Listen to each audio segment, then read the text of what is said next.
स्मरण करो, आज 17 मई से अधिक मास प्रारंभ हुआ है जो 15 जून तक चलेगा। इस 15 जून तक के अधिक मास में 5 चीजें अपने अंदर धारण करना है। पहले नंबर का, शिव जी को 1 लोटा जल सुबह से लेकर शाम तक के बीच में कभी भी चढ़ाना जरूर है। दूसरा, शंकर जी के मंदिर में या बेलपत्री के नीचे या तुलसी के क्यारे के पास में एक दीपक अवश्य लगाएं। चाहे सुबह लगाएं चाहे शाम को लगाएं, तुम्हारी मर्जी पड़े तब। दीपदान जरूर करो, जल जरूर चढ़ाओ। तीसरा, एक बेलपत्री को रख लें और उसी बेलपत्र को पहले दिन से लेकर 17 मई से लेकर अधिक मास के पहले दिन से लेकर अधिक मास के आखिरी दिन तक 15 जून तक एक ही बेलपत्र को एक कागज में या किताब में उसको रख लें। उसको रोज शिव जी को समर्पित करें। श्री शिवाय नमस्तुभ्यम बोलकर अपनी कामना करें। वापिस उठाकर उसको अपने किताब में रख लें। फिर कल वापिस समर्पित करें, फिर वापिस रख लें, फिर वापिस समर्पित करें।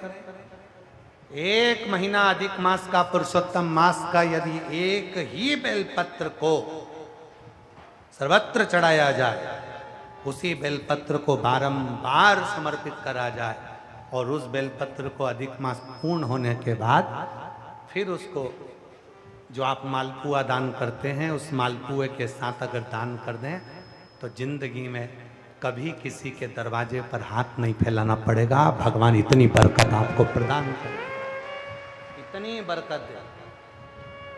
एक बेलपत्र, वही बेलपत्र पहले दिन से चालू होती है। किसी भी शिवलिंग पर, चाहे पार्थिव पर चढ़ा लो, आप चाहें तो अपने, हम गुरुजी हम वहाँ पर नहीं हैं, हम कथा में रहते हैं, हम कथा सुनने जाते हैं, तो हम कहाँ चढ़ाएं? एक कंकर उठाओ, पार्थिव पे चढ़ाओ। पेड़ के नीचे पार्थिव बनाया, उसी पे चढ़ा के रख ली। फिर उसी को बेलपत्र को, उसी बेलपत्र को बारंबार पूरे अधिक मास के महीने में 1 महीने तक उसी बेलपत्र को चढ़ाना है, उसी को रखना है। फिर आखिरी दिन जो अधिक मास पूर्ण होगा उस दिन उस बेलपत्र को मालपुए पे रखकर शिव जी को चढ़ाकर लेके आना पहले, फिर मालपुए पे रखना और उसको रखकर फिर भगवान उस मालपुए को तुम दान। मालपुआ दान नहीं कर सकते तो तुम बतासे दान कर दो, पर मीठे के साथ उस बेलपत्र को दान किया जाए। बतासा है, मिठाई है, कोई 33 कोई भी सामग्री 33 जो मीठी हो वो रखकर आप दे सकते।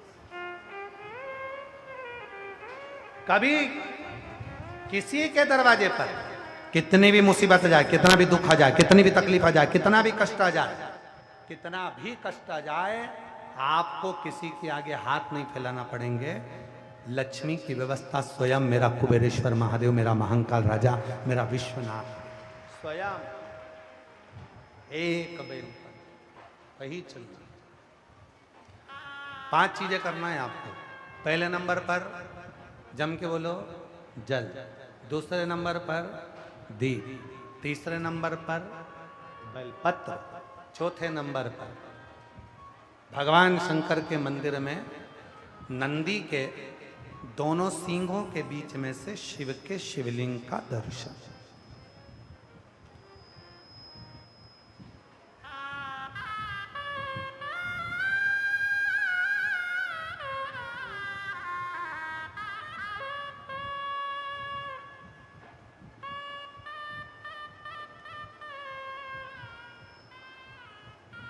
नंदी के जो सींग है, उन सींग के मध्य में से भगवान शंकर का दर्शन। क्यों? किस लिए? अगर पुरुषोत्तम मास में, अधिक मास में हम नंदी के दोनों सींगों के बीच में से शंकर के शिवलिंग का दर्शन कर लेते हैं तो अपने अंतिम सांस तक शरीर के अंदर कोई बड़ी बीमारी कभी नहीं आती, कोई गंभीर बीमारी कभी नहीं, क्योंकि ज्येष्ठा का अधिक आया है। ज्येष्ठा का जो अधिक होता है उसमें अगर सींग, दोनों सींगों के बीच में से शिव के शिवलिंग का दर्शन करिए, शरीर में कभी कोई बड़ी बीमारी, ऐसी बीमारी नहीं आएगी जिसका इलाज है ही नहीं। रोगीले होकर, कष्ट भोग कर शरीर को नहीं त्याग, बहुत बड़ी बीमारी के साथ शरीर का त्याग नहीं करो। चौथा और 5वें नंबर पर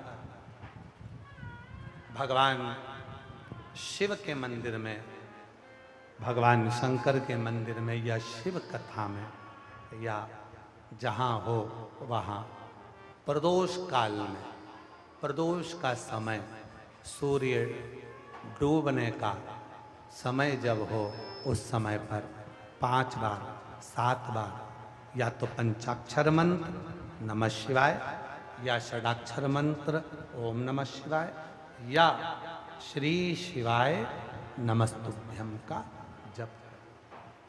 5 बहुत, ये 5 अधिक मास में शंकर की 5 चीजें धारण कर लो। उसमें सबसे ज्यादा जरूरी जो है यदि घर के बच्चे ज्यादा बीमार रह रहे हैं, उनको सांस की प्रॉब्लम हो रही है, सर्दी खत्म नहीं हो रही, निमोनिया हो रहा है, बार बार उनको कफ जम रहा है, तकलीफ हो रही है, तो पीपल का छोटे से छोटा पत्ता लीजिए और एक बेलपत्री का पत्ता लेकर दोनों पत्र को अधिक मास की 7वीं के दिन शिव जी को समर्पित कर दीजिए।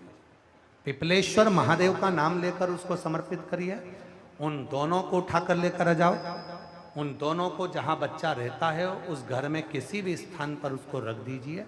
उसकी जो कफ जमना है, जो निमोनिया है, वो धीरे धीरे समाप्त होना प्रारंभ हो जाता है। 7वीं तिथि अधिक मास, इसके सिवाय नहीं होगा। वो अधिक मास के सिवा वो हो ही नहीं सकता, केवल अधिक मास। अधिक मास की 7वीं तिथि को पीपल का पत्ता, छोटा ही बेलपत्र का पत्ता समर्पित किया। नाम लेना है पिपलेश्वर महादेव। क्या नाम है? जम के बोलिए जरा, पिपलेश्वर महादेव। हमने पहले भी कथा में कहा, एक है कुंदकेश्वर महादेव, जो दवाई नहीं लगती, कुंदकेश्वर का नाम का स्मरण करो। कफ शरीर में, निमोनिया, सर्दी, इसको समाप्त करने के लिए पिपलेश्वर,